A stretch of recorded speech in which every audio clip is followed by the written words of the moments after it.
Alright, hi everyone. We are evaluating, I didn't have this ready for you, evaluating trig functions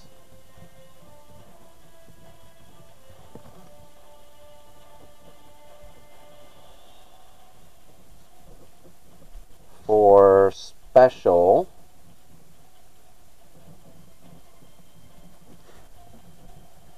right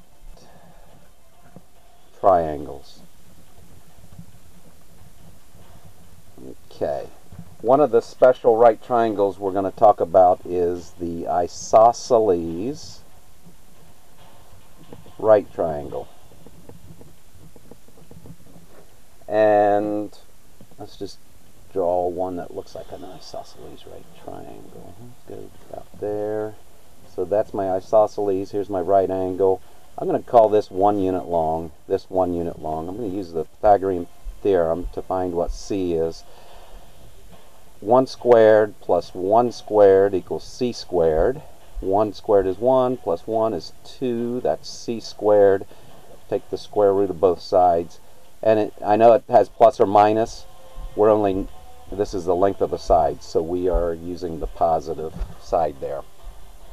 Now, this is a 45-degree angle, and this is a 45-degree angle because the angles are also isosceles there. Now, the thing I want to evaluate here is the sine of 45 degrees, the cosine of 45 degrees, and the tangent of 45 degrees. And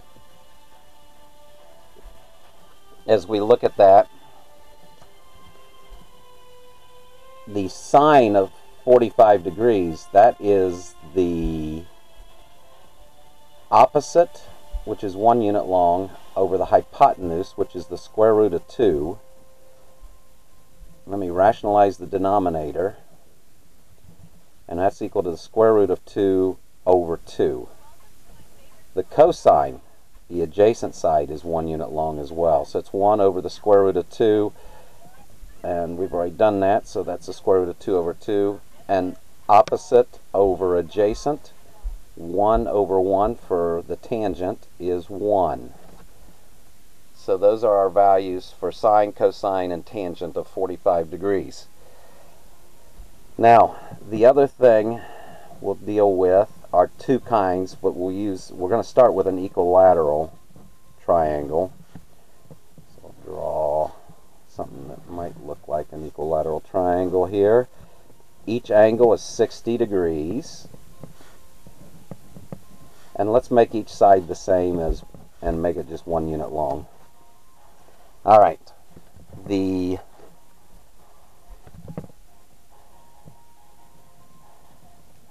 I'm going to actually bisect the angle, which will also bisect this side, and it's a perpendicular bisector. So there's 90 degrees, and I bisected the angle, so that's 30 degrees there.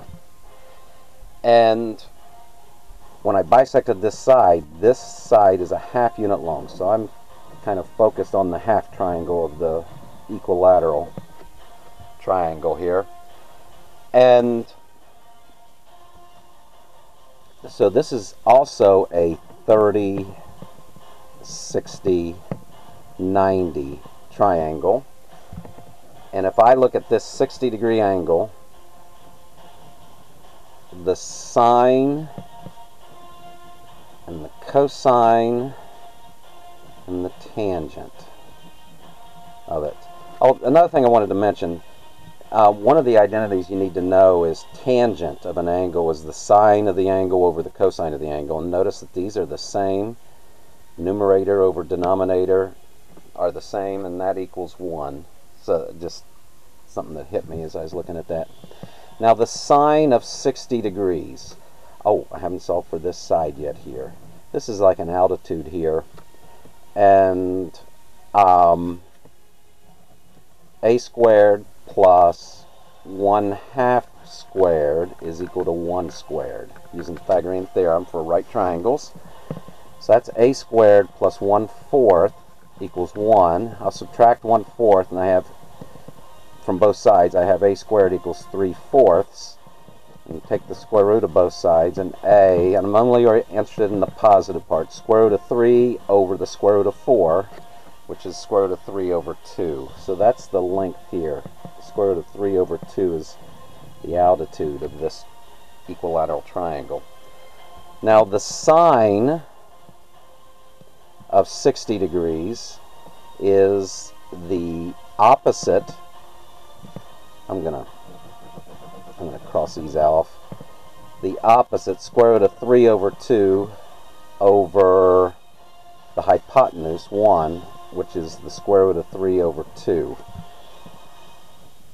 The cosine of 60 degrees is the adjacent side, which is 1/2, over the hypotenuse, 1, which is 1/2, and the tangent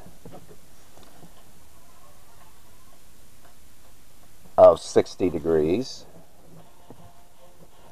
is the opposite side, square root of 3 over 2 over the adjacent side, 1/2. I'm going to multiply top and bottom by 2, and I got the square root of 3 over 1, which is the square root of 3. So that's the tangent of 60. Now, let's also work with the 30-degree angle. The sine of 30 degrees is this angle right here, is the opposite, 1/2 over 1, which is 1/2, opposite over hypotenuse. The cosine of 30 degrees is the adjacent side, square root of 3 over 2 over the hypotenuse of 1, which is the square root of 3 over 2, and the tangent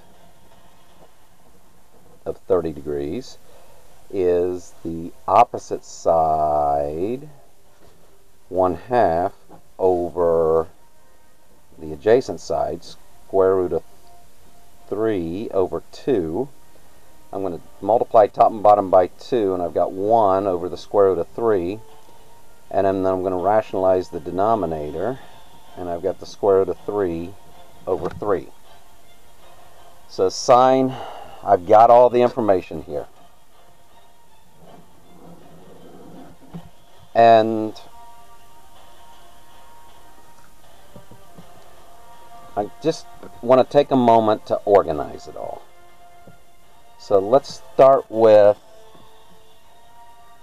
sine of 30 degrees.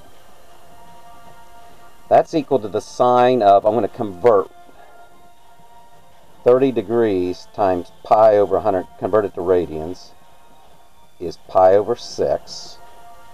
So sine of 30 degrees is sine of pi over 6, which is, I'll let you find that, cosine of 30 degrees is equal to the cosine of pi over 6, which I'll let you find, and the tangent of 30 degrees,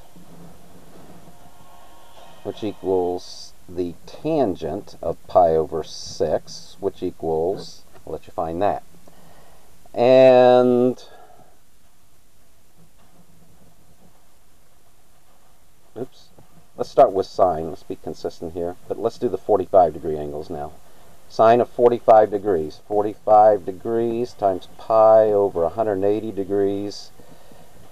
45 times 4 is 180, so that's pi over 4. The sine of pi over 4, which equals cosine of 45 degrees, equals cosine of pi over 4, which is up here somewhere. Tangent of 45 degrees, which is the tangent of pi over 4. Okay, and then let's do the 60-degree angle. Sine of 60 degrees. I'm going to take the 60 degrees times pi over 180 degrees to convert it to radians, and that's pi over 3. So the sine of pi over 3, cosine of 60 degrees equals cosine of pi over 3, which is, and tangent of 60 degrees, which is tangent of pi over 3, which is, okay, and just get those all written in, filled in. These are things that you'll have done enough, you'll have enough familiarity with it that you're going to know these. And they're also vital parts, key parts of the unit circle, which some of you have heard about a little bit. So I'm going to let you go with that. And I also am wondering if you're seeing something here. If I take the sine of 90 degrees minus theta, wondering if you see a relationship there. If I take the cosine of 90 degrees minus theta, if you see some sort of relationship, try to relate that. Tangent of 90 degrees, well, I'll say some of that for later. But another thing that we will finish up with and work with more in class is we should be looking at the cosecant. We should be looking at the cosecant of 30 degrees, the secant of 30 degrees, the tangent of 30 degrees. We should be looking at some of those, and of the 45 and the 60 and the 45 and 60s also. And we will delve into that further into class. I'm going to end the video there. Thank you guys. God bless you, and I'll see you in class.